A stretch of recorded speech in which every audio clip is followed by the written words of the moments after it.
Hello दोस्तों। आज की इस वीडियो में हम बात करेंगे प्लानिंग कमीशन के बारे में। तो प्लानिंग कमीशन इसका जो इस्टेब्लिशमेंट हुआ था 1950 में हुआ है। देखिए, प्लानिंग कमीशन जो है वो आज के दिन में एग्जिस्ट नहीं करता है, क्योंकि इसको 2014 से नीति आयोग द्वारा रिप्लेस कर दिया गया है। तो अब नया बॉडी है जिसका नाम है नीति आयोग। तो प्लानिंग कमीशन पहले के ज़माने में कांग्रेस के ज़माने से चलता आ रहा है। तो इसका इस्टेब्लिशमेंट 1950 में हुआ है और ये फॉर्म हुआ है बाय एग्जीक्यूटिव रेजोल्यूशन। देखिए, प्लानिंग कमीशन ना तो स्टैट्यूटरी बॉडी है और ना ही ये कॉन्स्टिट्यूशनल बॉडी है, क्योंकि ये एक executive order of the central government के द्वारा बनाया गया है। ठीक है। अब स्टैट्यूटरी बॉडी क्या होता है? जो कि किसी एक्ट, पार्लियामेंट्री एक्ट द्वारा बनाया गया हो। और कॉन्स्टिट्यूशनल बॉडी क्या होता है? जो कि एक्ट ऑफ कॉन्स्टिट्यूशन के द्वारा बनाया गया हो या कॉन्स्टिट्यूशन में उसका डिस्क्रिप्शन दिया हो कि इस बॉडी का फॉर्मेशन हो, तो अब हम उसे कॉन्स्टिट्यूशनल बॉडी बोल सकते हैं। तो प्लानिंग कमीशन सिर्फ एक एग्जीक्यूटिव रेजोल्यूशन द्वारा बनाया गया है। और ये किसके रिकमेंडेशन पे बनाया गया है? तो ये recommendation of advisory planning board, जो कि 1946 में बनाया गया था, जिसका चेयरमैन थे, जिसका हेड थे के.सी. नेगी। तो नेगी जी ने बहुत ही नेक काम किया। क्या नेक काम किया? कि उन्होंने रेकमेंड किया कि एक प्लानिंग के लिए एक अलग सी बॉडी हो जिसको हम प्लानिंग कमीशन कहेंगे। और यही के.सी. नेगी साहब फर्स्ट प्लानिंग कमीशन के चेयरमैन भी बने। तो आइए देखते हैं इसके फंक्शन क्या है प्लानिंग कमीशंस के। तो इसके फंक्शंस हैं, सबसे पहले तो ये हमारे कंट्री में कितने रिसोर्सेज हैं इसकी असेसमेंट करेंगे। तो रिसोर्सेज तीन तरह के हो सकते हैं हमारे कंट्री में। एक मटेरियल रिसोर्स, कैपिटल रिसोर्स कितना है, और ह्यूमन रिसोर्स कितना है। कैपिटल रिसोर्स मतलब पैसे, ह्यूमन मतलब पॉपुलेशन, आदमी, और मटेरियल मतलब कौन कौन से मिनरल्स हमारे पास हैं, कौन कौन से ओर्स हैं हमारे पास, आयरन ओर है, स्टील है, एक्सेट्रा। तो ये इनका कितना ये रिसोर्सेज हमारे पास है, यह पहले सबसे पहले वो जांच करेगी। उसके बाद ये जानने के बाद हमारे पास ये रिसोर्सेज हैं, एक प्लान बनाएगा प्लानिंग कमीशन, जिससे कि इफ़ेक्टिव और बैलेंस यूटिलाइजेशन इन रिसोर्सेज का हो सके। इफ़ेक्टिव और बैलेंस यूटिलाइजेशन मतलब ये नहीं कि आज हमारे पास रिसोर्सेज भरे पड़े हैं तो हम सारा यूज़ करके ख़त्म करते हैं। हम इस तरह से यूज़ करें कि हमारी फ्यूचर जनरेशन को के लिए भी हम बचा के रखें, तो इसका बैलेंस यूटिलाइजेशन हो। तीसरा फंक्शन प्रायोरिटीज़ और स्टेजेस सेट करना। तो फाइनेंस कमीशन ने जब 5 ईयर प्लान बनाया है, तब उन्होंने प्रायोरिटीज़ मेंशन किया है कि इस फाइनेंस कमीशन, इस फाइनेंस 5th ईयर प्लान में हमारा प्रायोरिटी क्या है। तो जैसे देखेंगे, आज़ादी के बाद सबसे पहले जो प्रायोरिटी था हमारा कि गरीबी थी, बहुत सारे लोग भूखे थे। तो हमारा फर्स्ट प्रायोरिटी था कि हम एग्रीकल्चर पे फोकस करें। धीरे धीरे बाद में हम इंडस्ट्री सेक्टर पे फोकस करने लगे। तो फाइनेंस कमीशन ही ये डिसाइड करती है कि हमारा प्रायोरिटी क्या है, उनके स्टेजेस क्या है, कौन किस किस स्टेजेस से हम गुजर के हम अपना डेवलपमेंट कर सकेंगे। फिर चौथा है फैक्टर्स रिटार्डिंग इकोनॉमिक डेवलपमेंट। तो कौन कौन से ऐसे फैक्टर हैं जो हमारे इकोनॉमिक डेवलपमेंट को रेजिस्ट करता है, हमारे इकोनॉमिक डेवलपमेंट को सामने एक बैरियर बन के खड़ा होता है। तो सारे ऐसे फैक्टर्स फाइनेंशियल कमीशन जो है वो लिस्ट आउट करेगा और गवर्नमेंट को बताएगा कि भाई ये फैक्टर्स हैं जिसकी वजह से हमारी कंट्री की डेवलपमेंट नहीं हो रहा है। आपको याद होगा राजीव गांधी के टाइम में उन्होंने एक मुहिम चलाया था, जिसके दौरान वो सारे लोगों को नसबंदी कर देते थे, क्योंकि उस टाइम पॉपुलेशन बहुत बड़ा प्रॉब्लम नज़र आया था। तो फाइनेंस कमीशन ने बताया कि भैया देश को अगर प्रोग्रेस करना है तो पॉपुलेशन कंट्रोल में लाना होगा, तो पॉपुलेशन को कंट्रोल लाइए। तो गवर्नमेंट ने सोचा सबसे बढ़िया है, ना रहेगी बाँस ना बजेगी बाँसुरी। तो उन्होंने सारे लोगों को पकड़ पकड़ के ज़बरदस्ती नसबंदी करा दिया था। ठीक है। फिर 5वां पॉइंट है machinery required for implementation of plan.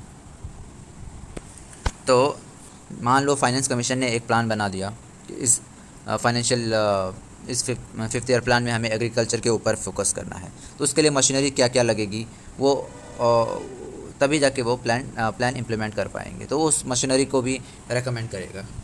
तो जैसे फाइनेंशियल जब एग्रीकल्चर पे फोकस था, तो हमने एग्रीकल्चर रिसर्च इंस्टीट्यूट्स, कई सारे इंस्टीट्यूट्स बनाए जो कि एग्रीकल्चर रिसर्च को देखता था। तो ये मशीनरी भी रेकमेंड करता है finance commission. 6 point progress of plan, उसको मेजर करना। यानी प्लान बना दिया और घर बैठ गए, ऐसा नहीं। प्लान बनाने के बाद वो सच में इम्प्लीमेंट हो रहा है कि नहीं, कितना प्लान आगे बढ़ रहा है, प्लान ने कितना प्रोग्रेस किया, इसको भी मेजर हमारा फाइनेंस कमीशन करेगा। और लास्ट में recommendation of discharge of duties. तो कभी कभी सेंट्रल गवर्नमेंट या स्टेट गवर्नमेंट बता सकता है कि प्लान को इम्प्लीमेंट करने के लिए कौन कौन से ड्यूटीज़ किन किन को करना होगा, तो वो रिकमेंडेशन भी फाइनेंस कमीशन दे सकते हैं। तो ये थे फाइनेंस कमीशन के फंक्शंस, इंपॉर्टेंट फंक्शंस। लेकिन बिजनेस रूल्स आने के बाद कुछ एडिशनल मैटर भी है जो फाइनेंस कमीशन को दे दिया गया। जब फाइनेंस कमीशन बन गया तो उसके बिजनेस रूल्स बने, कैसे वो फंक्शन करेगा, क्या करेगा। तो उस बिजनेस रूल्स में ये डिस्कस किया गया कि फाइनेंस कमीशन के अंदर कुछ और मैटर्स हैं जो उनको दिया जा सकता है, जैसे कि public cooperation, specific programme for area development, किसी भी एरिया को डेवलप करने के लिए क्या क्या प्रोग्राम चलाया जाए, ये मैटर भी फाइनेंस कमीशन देख सकता है।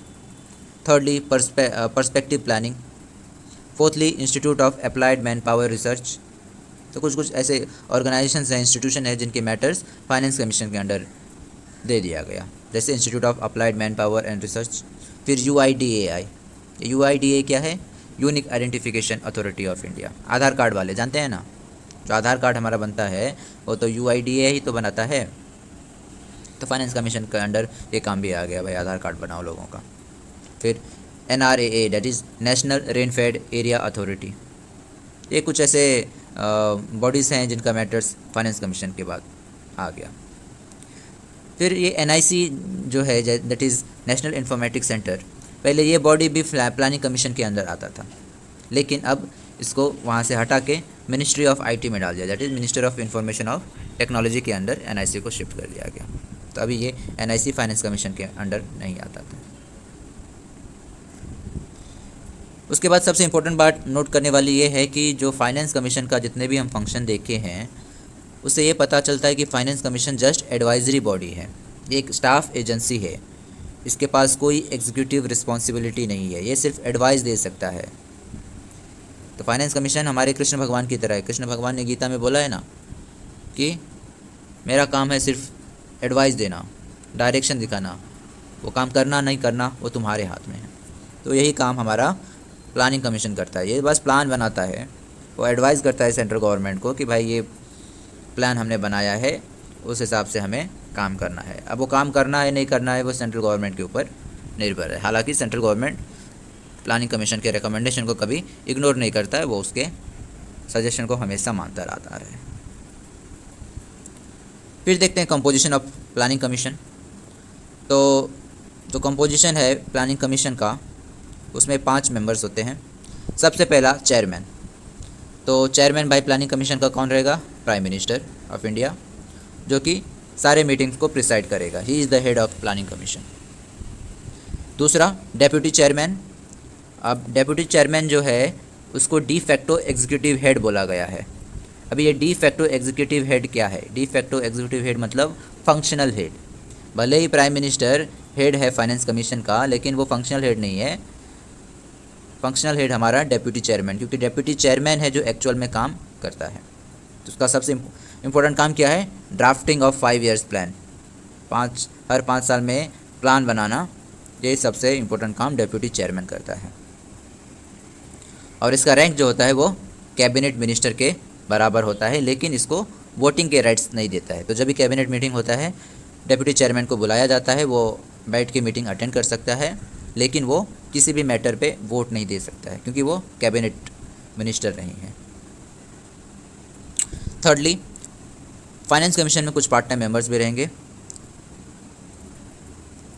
जिसमें 2 ऐसे एक्स ऑफिशियो मेंबर्स हैं जो इसके मेंबर हैं, जो है फाइनेंस मिनिस्टर और प्लानिंग मिनिस्टर। अब ये एक्स ऑफिशियो मेंबर क्या होते हैं? एक्स ऑफिशियो मतलब उस पोस्ट की वजह से, यानी अगर आज के दिन में फाइनेंस मिनिस्टर निर्मला सीतारमन है तो ऑटोमेटिकली पार्ट टाइम मेंबर अब बन जाएंगी हमारे प्लानिंग कमीशन के, अगर प्लानिंग कमीशन आज के दिनों में होता तो। हालांकि अभी आज प्लानिंग कमीशन का एग्जिस्टेंस नहीं है, तो क्योंकि वो फाइनेंस मिनिस्टर है वो इसके पार्ट टाइम मेंबर हैं।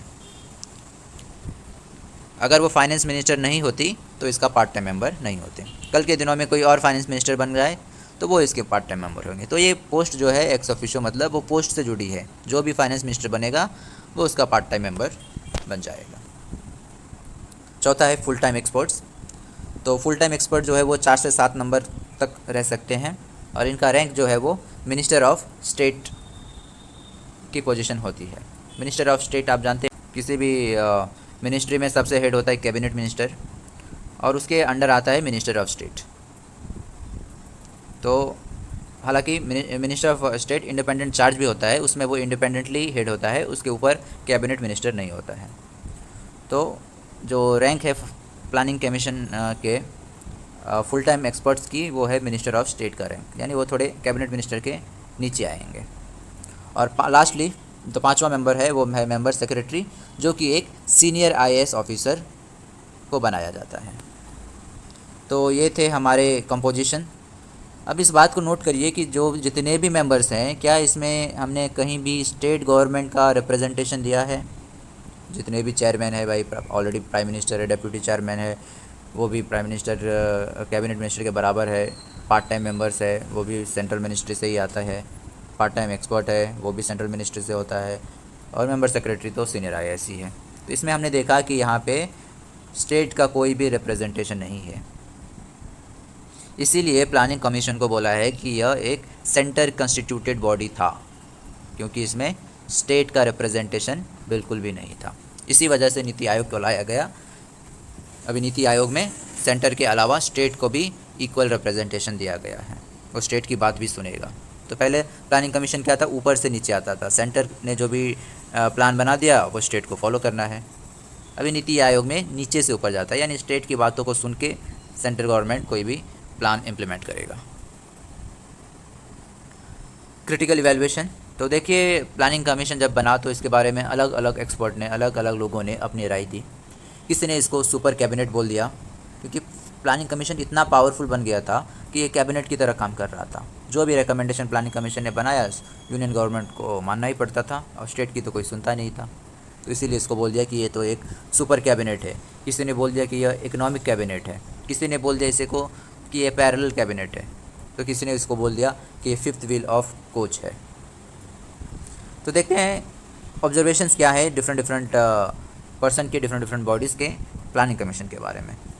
तो जो फर्स्ट ऑब्जर्वेशन दिया है वो है ARC, that is administrative reforms committee of India. तो ARC ने क्या बोला कि प्लानिंग कमीशन जो है वो पैरेलल कैबिनेट है, ये सुपर कैबिनेट है।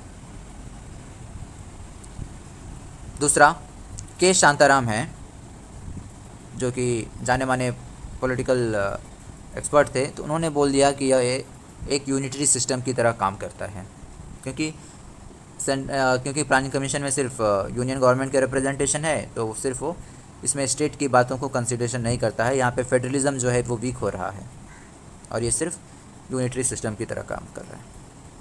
उसके बाद PV राजमन्नार। अब PV राजमन्नार जो है वो चेयरमैन है 4th फाइनेंस कमीशन के।